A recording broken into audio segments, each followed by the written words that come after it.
Welcome to the show. And tonight, before I get to something disturbing that the Prime Minister said about Israel, we'll also talk about who funded last year's destructive and disastrous Yes campaign to divide us by race. Just look at how much money they wasted and why.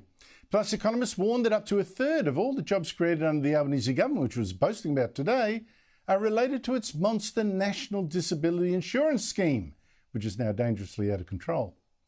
Also, the latest from the court hearing on that urgent last-minute bid by Channel 10 in the Brittany Higgins case. They seem to be getting a win.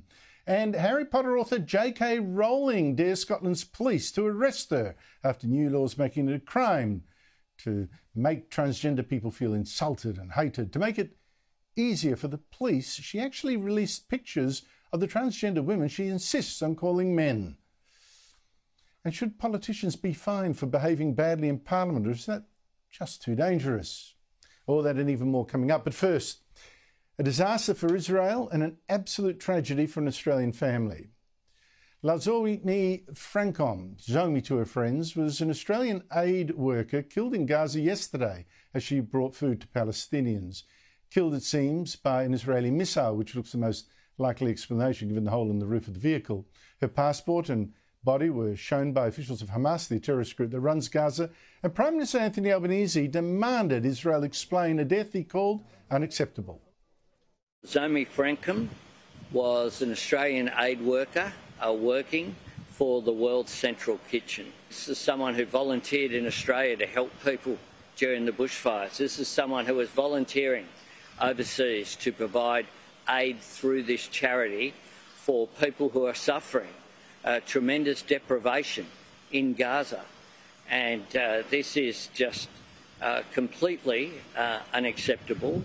Australia expects full accountability for the deaths of aid workers, which is completely unacceptable. We are contacting the Israeli ambassador to ask for accountability.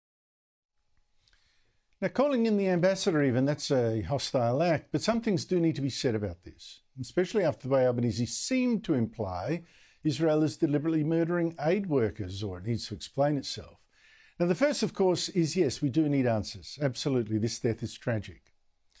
And Israel has promised to investigate the death at the highest level, to see what happens, see if Israel was to blame, to make amends, one would hope.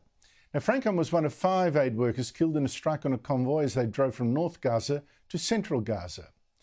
But the second thing to point out is that these deaths are exactly not what Israel would have wanted. It is a disaster for them.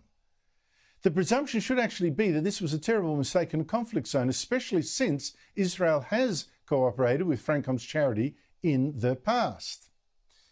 So, yes, we must demand answers.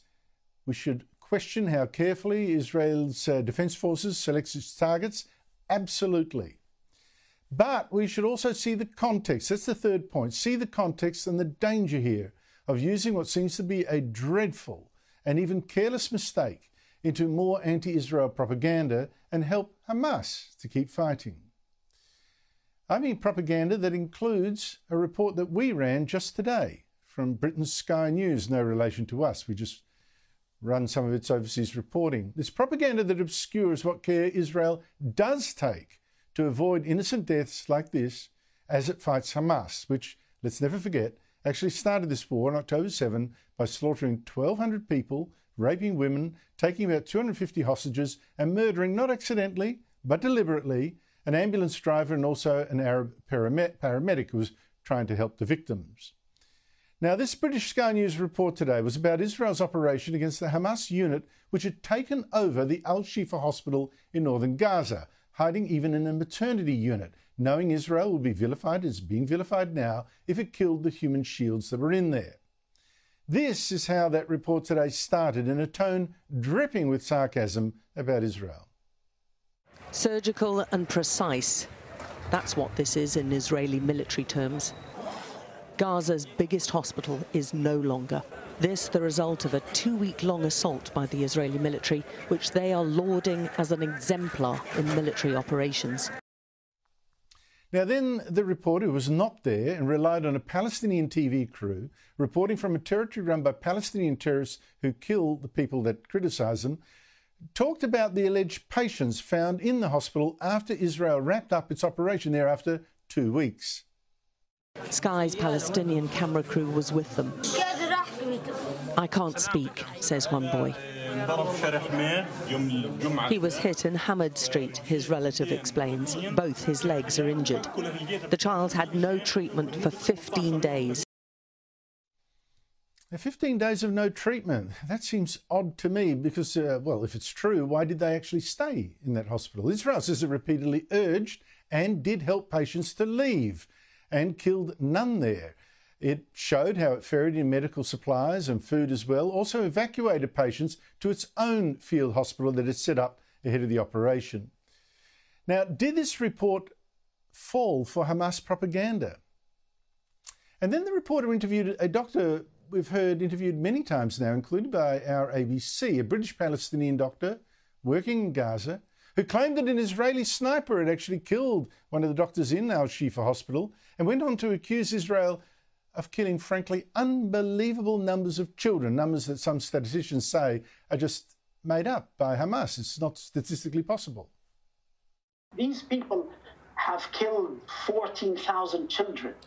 14,000 children. If they had killed 14,000 puppies or kittens, the world would have been outraged. The fact that these are 14,000 children seems to kind of not bother the majority of this planet. So you get the picture that's being painted, that Israel destroys a hospital, leaves children suffering, targets doctors, and all in pursuit of Hamas terrorists, which this report went on to claim. It said without evidence to back it up. Where's the evidence? And now this killing yesterday of an Australian aid worker, with the Albanese government furious. It all fits a pattern, okay? You know, those damn Israelis. But let me go backwards through that British Sky News reporter just mentioned, that Palestinian doctor you saw at the end, a surgeon. He's Hassan Abu Sita, who praised terrorist Ahmed Jarrah, who masterminded the murder of a rabbi in a drive-by shooting. Praised him as a hero for that. And just this year gave a tearful eulogy at a memorial for Maher al-Yamani, who's a co-founder of the Popular Front for the Liberation of Palestine. That is a worldwide terrorist group that joined the Hamas October 7 attack on Israel. وهذا عزائنا الوحيد إنه حتى لما ماهر يضرب حيضلوا الإسرائيلي خايف من ماهر. Weeping over a dead terrorist leader. I mean, this man is not a neutral commentator. I wouldn't trust him. As for Israel offering no evidence that Al-Shifa hospital was used by Hamas, who did that reporter think was shooting from the hospital at the Israeli soldiers there? Who were the Israelis actually fighting around this hospital for 2 weeks? What about the weapons it showed it had seized there?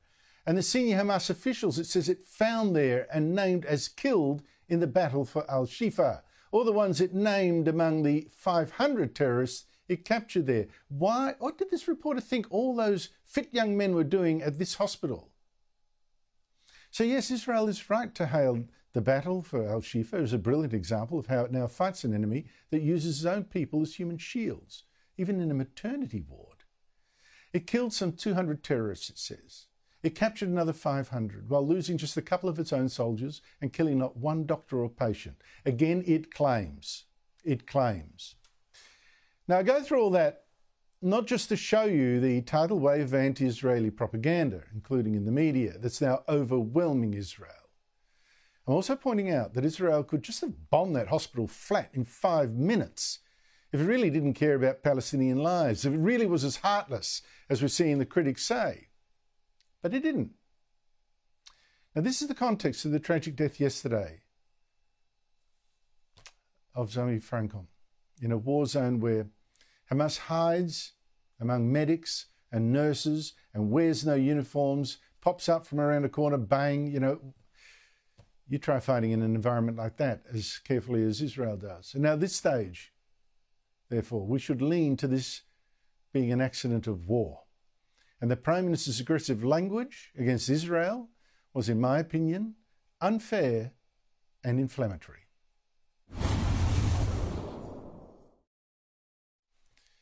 Now, breaking news from the Higgins-Lehrman case. Federal Court Judge Michael Lee has allowed Network 10 to reopen its defamation case that we thought all was finished with Bruce Lehrman, to analyse fresh evidence brought by former Seven producer Taylor Auerbach.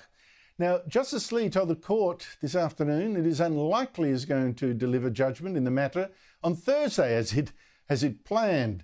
Instead, it's now likely it's going to have to wait until at least next week. Now, Justice Lee said the evidence given by Mr Auerbach not only goes to the credit of Mr Lehrman, but is broader than that. Now, we're talking here about new evidence that Bruce Lehrman, among other things, leaked to Channel 7 information about the case that he should have kept to himself, including tape of Higgins and a Channel 10 presenter, Lisa Wilkinson, having a chat about the matter. Channel 10 then rushed to court today to sway Justice Lee just 2 days before that judgment was due against the broadcaster, or for it, in a defamation case.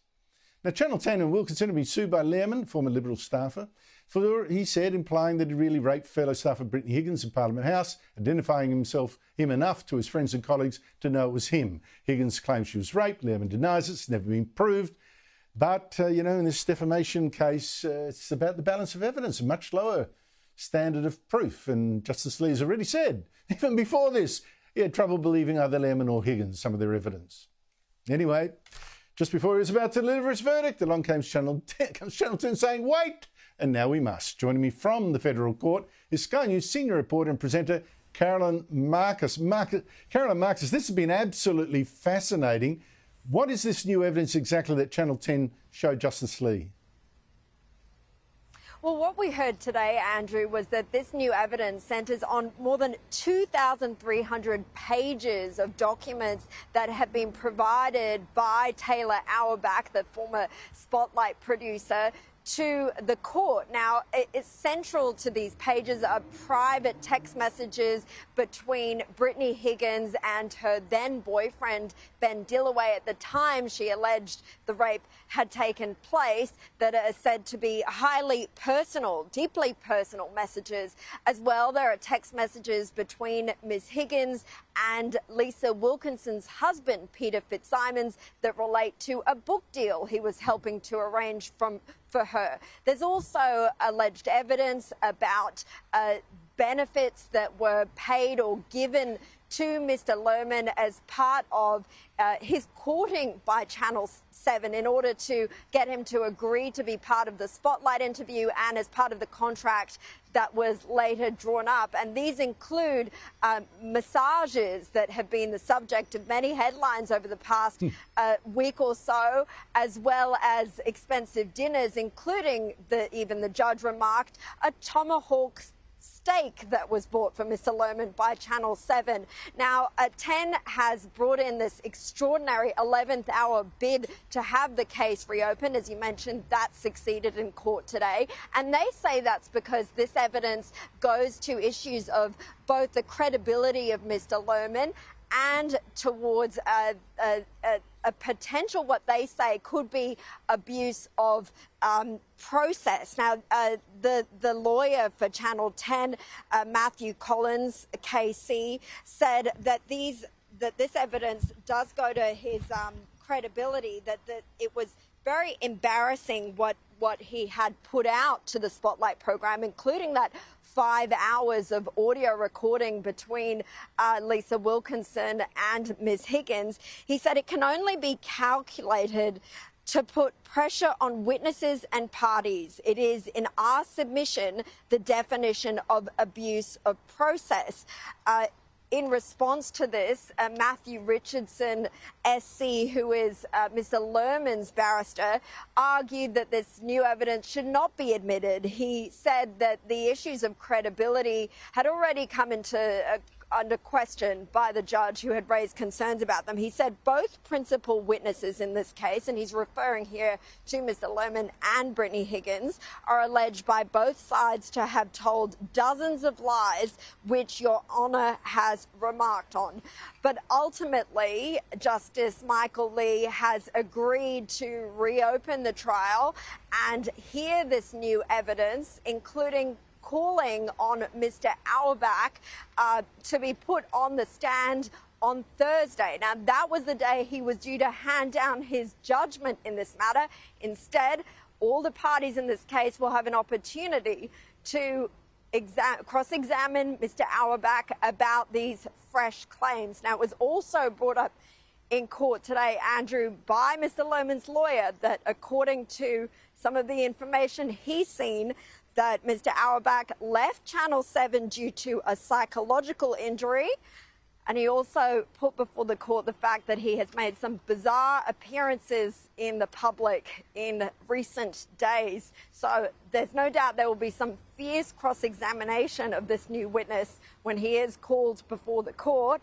And Justice Lee has indicated that while he would like to hand down a judgment as soon as possible, he said, I want to resolve this as quickly as possible. I think it's been in the public interest to resolve this as quickly as possible. He doesn't think he'll be able to hand down the judgment until at least next week. It's just fascinating. I like some of the arguments, like, why is it relevant that this evidence might prove him a liar? They were talking about Bruce Lehrmann, when you've already said, Judge, that you don't believe a lot of what he says. In fact, what either of the two main witnesses says. But it does go to credit. It goes to the damages to his reputation. It goes to a number of other things. So we shall see. What do you think's at stake now? This is with this judgment, because this has been so high profile. Now this last minute twist. What's at stake here for the parties? Well, there's a number of issues at stake, and I think that Mr. Lohmann's credibility could come under further attack. We should make it clear for viewers that these are untested claims that are being put forward by Mr. Auerbach and that they have not yet been read into evidence. They've just been referred to by the court at this stage. So Mr. Lohmann may have an opportunity to challenge some of those claims. His lawyer certainly said that these are just allegations, often hearsay, that were presented by Mr. Auerbach. Obviously, there could be further damage to his credibility presented by these allegations, but also what Lisa Wilkinson's barrister Sue Chrysanthou brought up in legal argument today was that this new information about these benefits that Seven allegedly paid him in the form of massages and dinners and the rental accommodation, which we already knew about, in return for his exclusivity with Channel 7, could have an impact on any damages that the judge may decide to award Lohmann if he is successful in his case. So because he's received already a certain amount of financial benefit from 7, that could have an impact too. So there is a lot at stake in the judgment, which is already very complicated, and the judge hasn't decided whether he will take this, how much weight he would place on this new evidence and whether it will be relevant. He's just said, I will hear it at this stage. That's true. He's been very keen on the sunlight. The disinfectant of sunlight is very keen on that metaphor. He wants everything out there so no one can say you ignored this or that. And he didn't give that much away. Well, I thought I tended to see where his judgment was going before this. And I don't know if it'll be swayed one way or the other or what's coming. Because as you say, it's untested for a start. But Carolyn Marcus, what a case. Thank you so much. To think of all the reputations that have been destroyed already, and I don't think this case is finished yet. Let's do a reality check. Today, the Prime Minister and the Treasurer were boasting about all the jobs they've created since forming government 2 years ago. And the fact that 1,000 jobs have been created on average for each and every day we have been in office is something that we are so proud of. What clever monkeys. But hang on a minute. I've worked it out. 680 days since the election means that Labor created 680,000 jobs. 680,000 jobs by their own figures. But in those 680 days, our population soared by around 634,000 people, probably more, mostly because of our out-of-control immigration program. So most of the jobs this government's created since it was elected seem on these figures, maybe they were probably for immigrants mostly, not Australians. Another thing, in just the first year of the Albanese government, just the first, the number of public servants, federal and state too, jumped by another 250,000 people. More than. What are they all doing? And that's an easy way for governments to create jobs, right? Get the rest of us to pay for more public servants. And one final twist to today's boast. Labor creating 1,000 jobs a day. Two economists from Jarden, that's an investment bank, say almost 1/3 of the jobs created over the past year were just in the industry servicing the National Disability Insurance Scheme. That's around 130,000 extra people in 1 year working in allied health or helping children outside childcare. They weren't all working with the NDIS, I should stress, but in jobs in that kind of field. Which points to the big threat. The NDIS is a monster. Governments created it, put a big bucket of money on the ground and said, if you're disabled in some way, you have autism or whatever, help yourself. And boy, did we. The cost of this NDIS is blown out by an average of 23% every single year, and now costs a gargantuan $42 billion a year and increasing fast. So, that's how you create jobs, people. Just hold the applause. Joining me is my Tuesday panel, Will Kingston, host of Australiana, a weekly podcast from The Spectator, Australia, on politics and culture, and Danica Di Giorgio, host of our new chat show, The Jury, every Sunday here at Sky at 8 p.m, and on prime time at Fridays at 7 p.m. Will, creating 100,000 jobs a day sounds very impressive, but perhaps not quite when you see how. Yeah, what you've just described is a Ponzi scheme, Andrew. The Australian labour market has become one giant Ponzi scheme. And here's the thing about a Ponzi scheme. It can endure for as long as investors have faith in it. In this case, the investors, the Australian taxpayers. And you can see that the government has resorted to trickery to try and maintain that faith. They've artificially created jobs through out-of-control government programs. And notice the trickery around the numbers that Albanese uses. 1,000 jobs a day sounds impressive. If you adjust it for the total size of the labour market, you'll notice that there's actually been higher job growth across several prime ministers of the last 40 years. We need to beat the kettlebells about this, Andrew. As I've said on this show before, sluggish productivity, out of control spending, high levels of integration with a rising age demographics in the population. We're heading for serious economic trouble if we don't make structural changes to things like the NDIS and other government spending programs.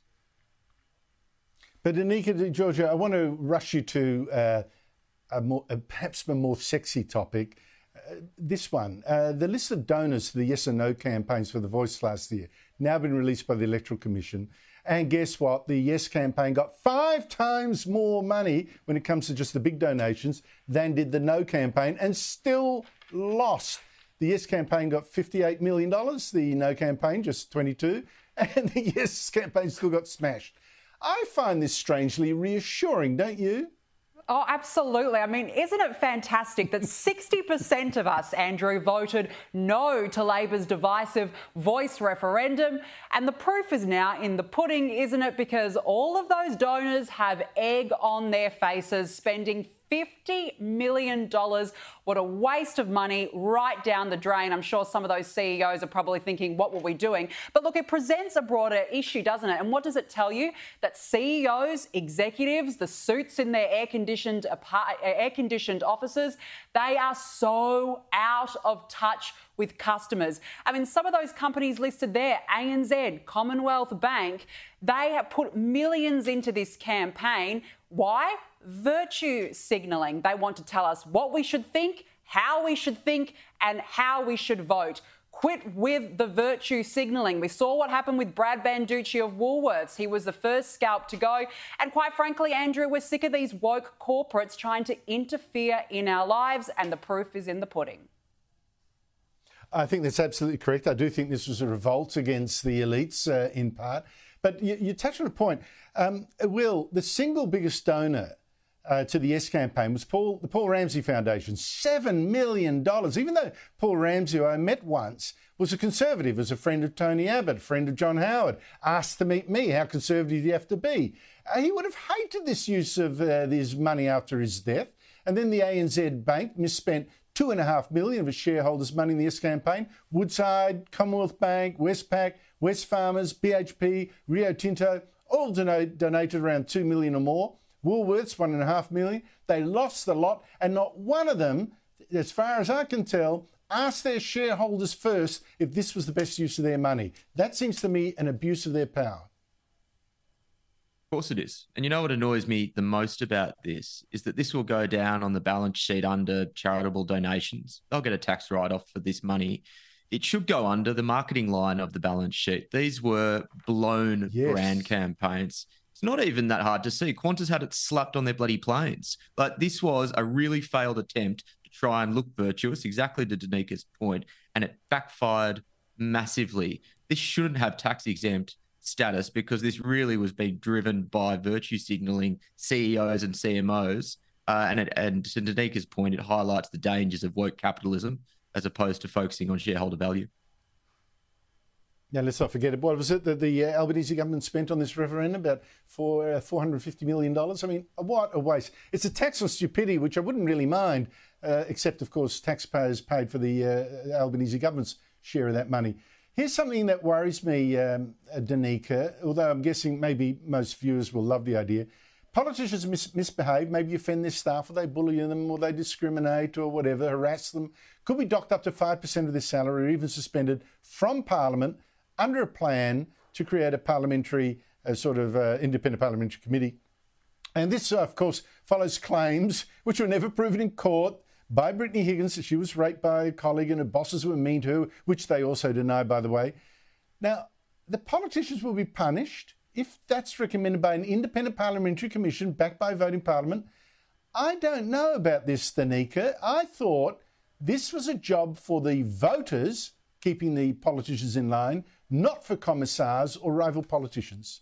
You'd think that you would let the voters decide what they think is right or wrong instead of politicians trying to take it into their own hands. And we say, OK, well, they're going to have to face an independent parliamentary committee. Well, how independent is it going to be? Who's going to make up this parliamentary committee to make sure it is fully transparent? That is my main concern here, Andrew. And look, the other issue is that staffers could possibly take advantage of it. They might say, well, I felt offended because my boss told me, that I needed to do a better job on this project. And they go, well, that was very offensive. I'm going to, dob he or she in.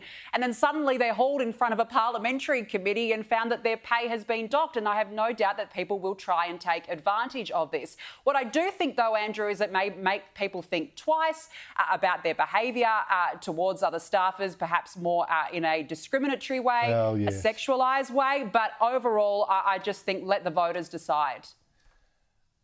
Well, what do you think, Will? Yeah, I was hoping I'd be able to do the niggly aggro thing with Danica on this one, but unfortunately I can't. I agree with her. Look, the key word there is independent, and it won't be independent. What we've seen with these types of bodies is that they skew to the left. The public sector increasingly attracts left-leaning people, and they're left-leaning people who, unlike years gone by, are more willing to infuse their ideology in the day-to-day work that they do. There is no way that this won't target more liberal people, politicians than Labor politicians. Absolutely no way. If a politician commits a crime like sexual abuse or something, there's the police, there's the law. What, another body now? I mean, seriously? Will Kingston, Danica DiGiorgio, thank you both so much for your time. By the way, today, more news about the impact of this ludicrous level of immigration. Housing prices have reached a new record for the 14th month in a row. They've increased, new record. Seriously. We're not building enough houses to house the people coming in. That's what that's about. After the break, how mad is the West in protecting its borders? Now a US judge says illegal immigrants who Florida moved on to one of America's richest playgrounds can sue the airline that brought them there. I kid you not.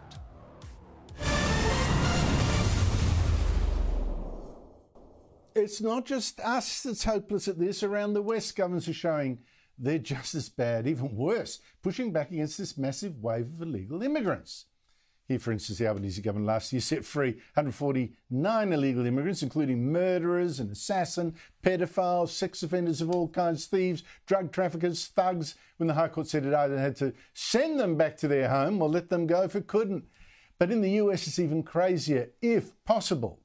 Under President Joe Biden, around 7.5 million illegal immigrants have crossed the US border and stayed. Illegal immigrants even from Africa and China crossing the Mexican border. It's an invasion. 7.5 million people in 3 years is an invasion.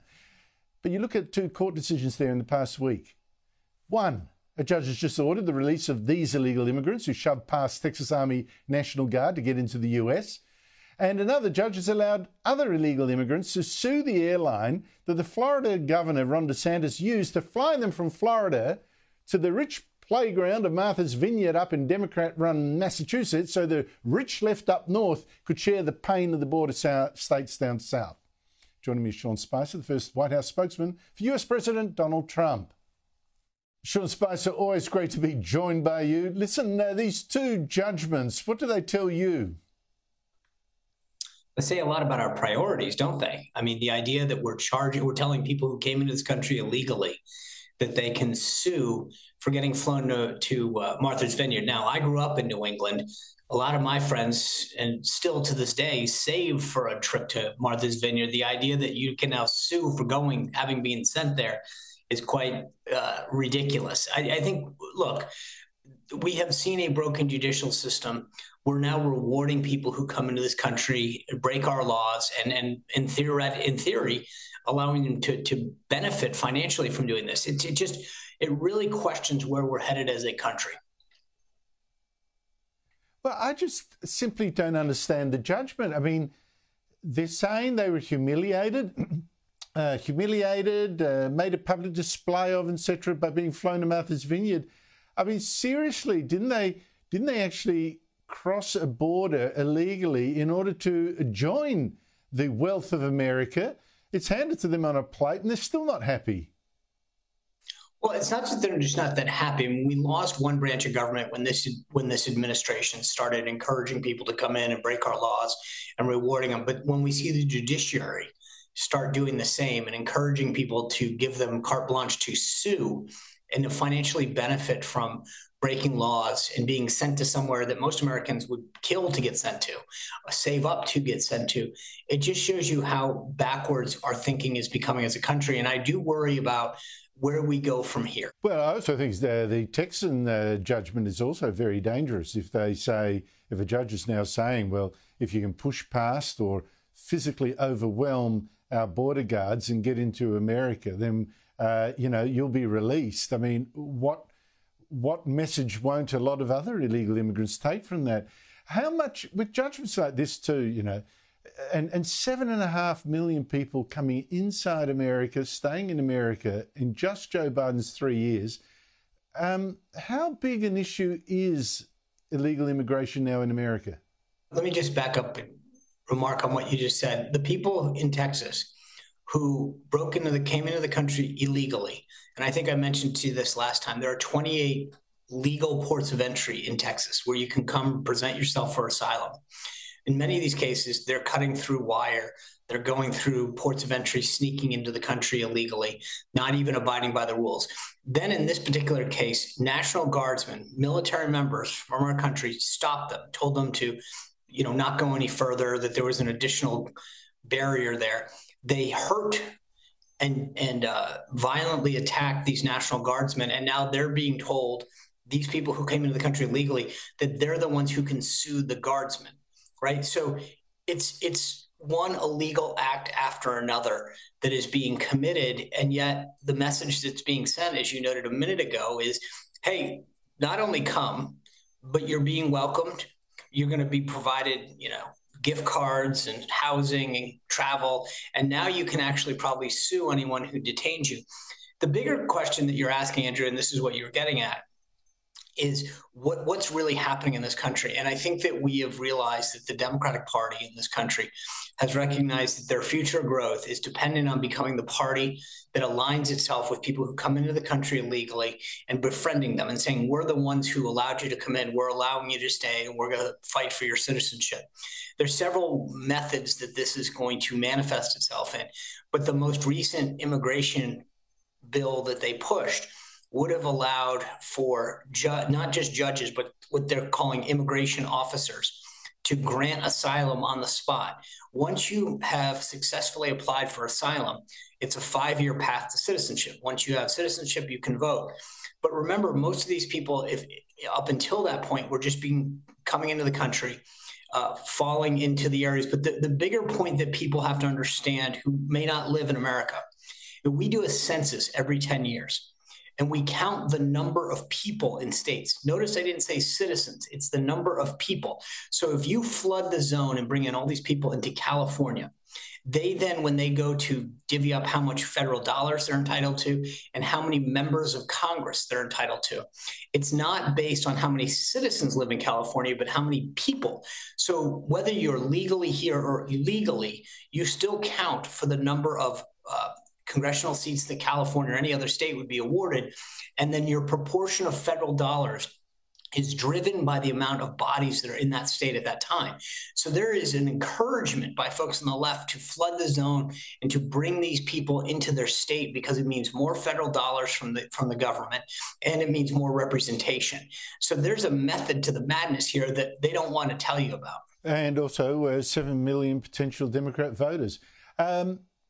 Sean Spicer, President Biden declared March 31, that was Sunday this year, the day of transgender visibility. Easter Sunday this year it happened to fall on. Here is his order where he actually put his name to it very proudly. And here is the tweet that he put out on Sunday promoting this day of transgender visibility. Now Joe Biden says, no, he didn't do it. He didn't declare Easter that day. What's going on? Well, that's a great question because they were asked point blank today, did you do it? And he said no. And it's pretty obvious. You just put up the evidence. It happened. Now, what the White House will argue is that, well, Transgender Day has been recognized for the past couple of years of this administration on March 31st. What I take issue with is that, look, transgender and there's Gay Pride Month, there's Transgender Day. Christ died once and rose once. And to sort of equivocate those dates seems to me, from a guy who claims to be a devout Catholic, that his priorities weren't in order. He could have easily found a way to just, recognize these days, but it wasn't like the trans and LGBTQ community is suffering from lack of recognition and dates in the calendar. There's one political influencer that put up, today somewhere in the area of 60 days that are recognized throughout the year for this community. To show the level of insensitivity that he did on the most important holy day for Christians from a guy who claims that he's a devout Christian and Catholic, to me seemed a bit politically tone deaf at best. Sean Spicer, always great to talk to you. Thank you so much. Always good to see you. After the break, J.K. Rowling, the Harry Potter writer, dares Scotland's government to jail her under its new laws, making it a crime to offend transsexuals by, for instance, saying a man is really still a man. And Rowling does just that again, with examples. J.K. Rowling, the hugely successful Harry Potter author, has dared Scotland's ultra-woke government to arrest her for insisting a trans woman is still really a man. Now, Rowling is speaking out because the Scottish government has passed new laws that from this week make it a crime punishable up to 7 years jail to intentionally offend someone who's transsexual, say, disabled, or of some religion or sexual orientation. Well, actually, even if it wasn't intended to offend.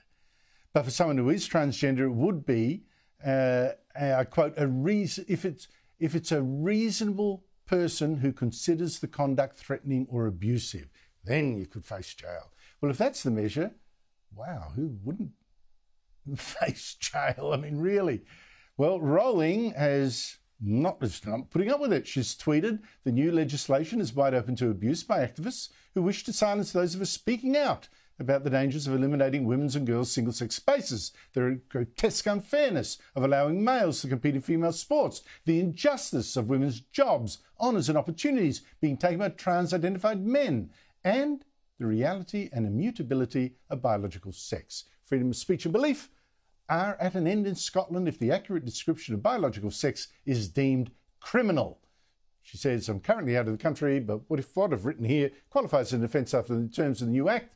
I look forward to being arrested when I return to the birthplace of the Scottish Enlightenment. And what Rowling actually wrote included naming and showing transgender women, or actually men, she believes make a mockery of this activism, like Katie Neves, who identifies as a woman only since she was 48, by the way, yet was picked to attend a UN conference on women, and the 6'5" pedophile Aliana McKenna, and the convicted repeat rapist Isla Bryson, who wanted to be locked up with women in jail, and Julia Valentino, who wanted to play Gaelic football with the girls. Joining me from London is Esther Krakue, author, writer and broadcaster.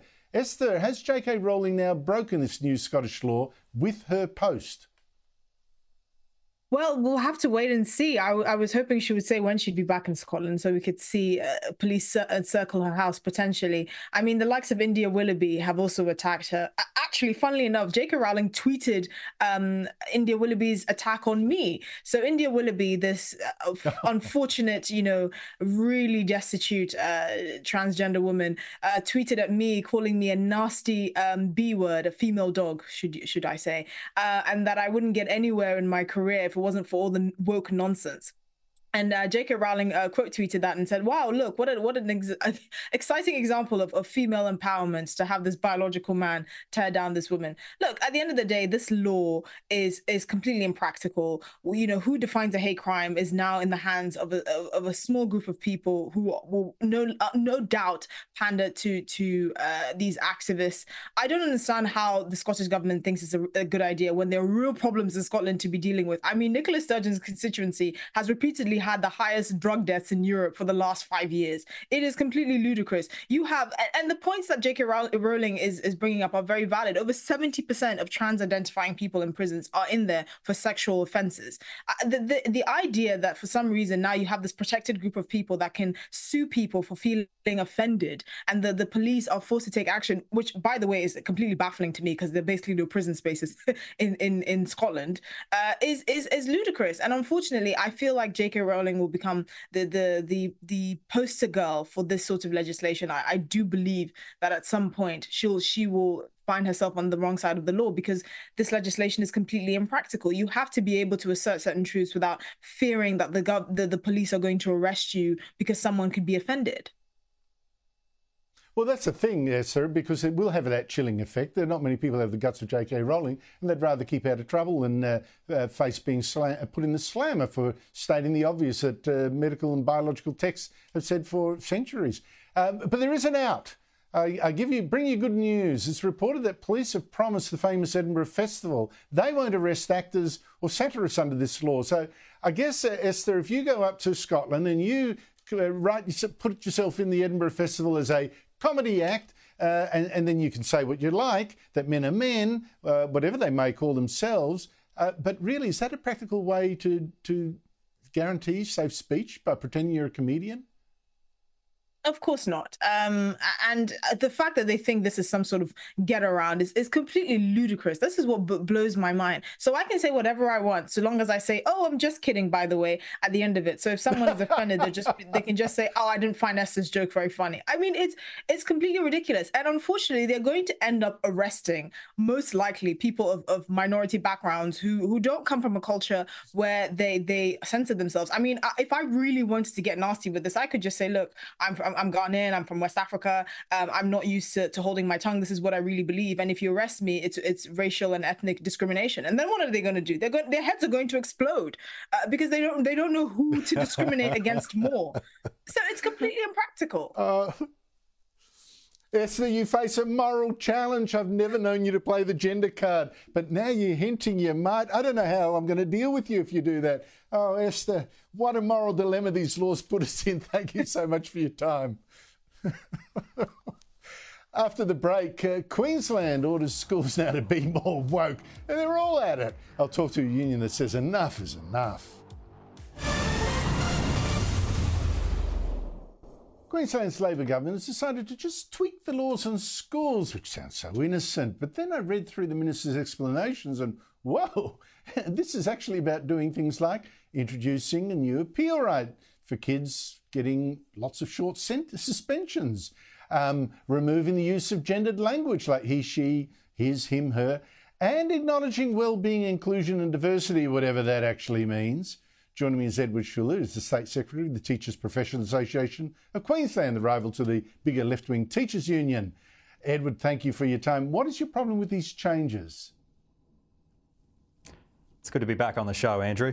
Look, this is all about one thing: centralised power. The state government's objectives on this, their motive has been very clear all along. It's the same as it always has been.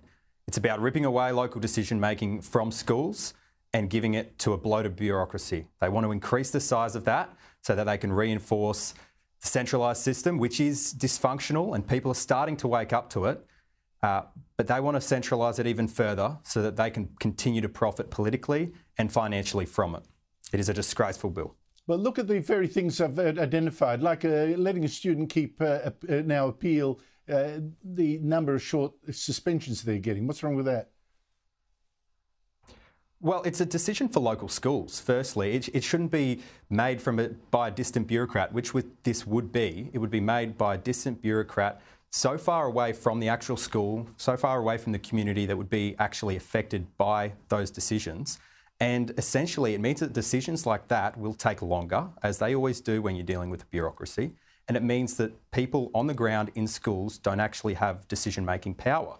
And that's the fundamental thing that is wrong with the education system, is that it is all centralised. And these issues won't be able to be addressed until we actually go local and start addressing issues from a local standpoint. The authority of the principal is undercut. The authority of the principal, this undercuts the authority of the principal. What about removing gendered language? What's wrong with that? Well, it seems a bit vague in terms of actual practicality, but it's vague by design because this radical gender ideology relies on confusion. And I think that's what the government are trying to push through here. They're removing they're removing gendered language from the Act, and that sets a precedent in schools for teachers to then have to follow up with that. And teachers are already pulling their hair out having to deal with this stuff in school. They're expected to be psychologists, they're expected to parent as well. They should just be allowed to teach. And the inclusive and diversity agenda, that always makes me suspicious. What in practice does that mean? Well, they actually quote the Anti-Racial Discrimination Act in Queensland in the same line that they say, oh, this isn't unlawful discrimination, but it is discrimination nonetheless. This relates to student support plans and teachers and schools having to treat them differently if they are Aboriginal or Torres Strait Islander. And that's insulting to those people. And again, it sets a very dangerous precedent to the youngest people of Australia that, oh, actually, you do get treated differently on the basis of your race. It is utterly disgraceful. Now Edward, I've only got 30 seconds left, a little bit longer. Your rival union, what are they saying about this? Well, the QTU, the Queensland Teachers Union, the AU equivalent up here, they essentially helped draft the bill, but now because it's received such a backlash from teachers, they're distancing themselves from it. So people don't often understand this, but the QTU are the philosophical arm of the Labor Party. And essentially, they're doing each other's bidding in this. They're green-lighting the gender stuff and all of that sort of thing so that they can, point to the other things that they're now opposing and say, hey, look, we actually are doing what we're doing for our members. But it's just not true. It's a hand in the glove. Edward Schuller, thank you so much for your time. That's it from me. Coming up next, Sharry Markson. Good night.